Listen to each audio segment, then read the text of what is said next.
We are under contract. This is exciting, isn't it? But don't get too excited just yet. We have to get through the contingency time frame. This is when the buyer will secure their loan, have the inspections on the property, and review all of the reports and disclosures. This typically takes anywhere between 7 and 17 days, depending on what was initially agreed upon in the contract. In some cases, when you're dealing with a very desirable home that has multiple offers, we can negotiate there to be no contingencies. But this isn't quite as common as we would like. During the contingency timeframe, the buyer can back out of the home if they're not happy with what they discover in any of the reports, the disclosures, or the inspections they're having done.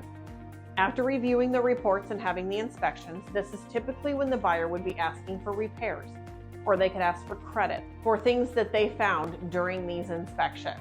The buyer also has the option to back out of the entire deal if they choose to, or if any requests that we cannot come to a mutual agreement between the buyer and the seller, they can choose to back out.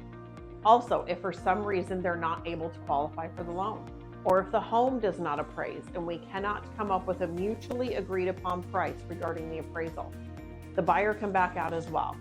You need to understand that if the home does not appraise for the contractual amount, the lender will only loan on the appraised value.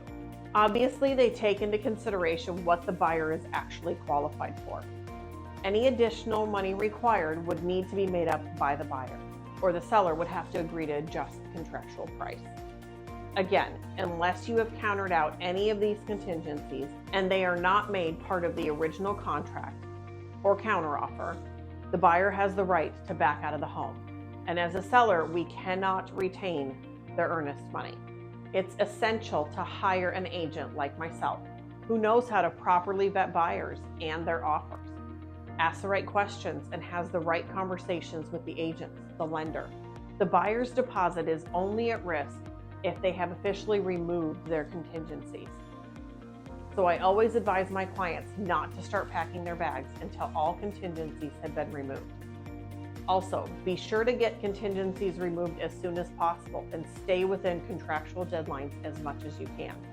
Once contingencies are removed, now you have a little relief and more assurance that the home is actually going through. You should be moving soon. Watch below to see what is next and what to expect, and feel free to personally reach out to me so I can get more details about you and find out what your needs are, so I know how to properly serve and advise you.